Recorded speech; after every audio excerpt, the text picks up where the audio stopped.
ఒక దుష్ట ప్రభుత్వం.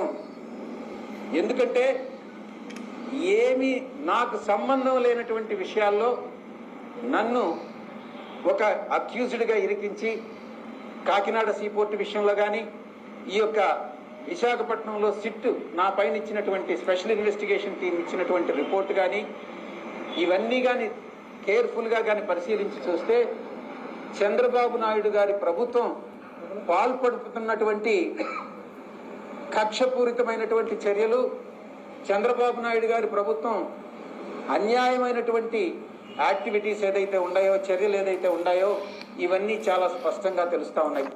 ఇది బాబు గారి పేరుతో డైరెక్ట్గా మాట్లాడింది. అలాగే మీరు అన్నదానికి కూడా ఈయన సమాధానం చెప్పారేమో అనిపించింది సార్. ఒకసారి అది కూడా వినిపించేస్తాను. నుంచి విరమించుకోదలుచుకోలే, మళ్ళీ కూడా చెప్తా ఉన్నాను నేను. మళ్ళీ జూన్ ఈ నెల 25వ తారీఖు ఒక సంవత్సరం ముగుస్తుంది. ఆ ముగిసిన తర్వాత మళ్ళీ నా రాజకీయ రంగ ప్రవేశం ఏ రకంగా ఉంటుందని నా మీడియా మిత్రులతో నేను పంచుకుంటాను. ఒకటే చెప్తా ఉన్నా, ఏ పార్టీలో చేరేటటువంటి అవకాశం లేదు. నా రాజకీయ భవిష్యత్తు ఏందనేటటువంటిది నేనే చెప్తాను అని నేను మీ అందరికీ కూడా సవినయంగా నేను మనవి చేసుకుంటాను. ఇది సార్ మీరు అన్నది ఓకే, ఈయన పార్టీ పెడతారని మీరు అన్నారు, పెట్టే అవకాశం ఉంది, నాకున్న ఫీడ్బ్యాక్ అని మీరు చెప్పారు, కరెక్టే.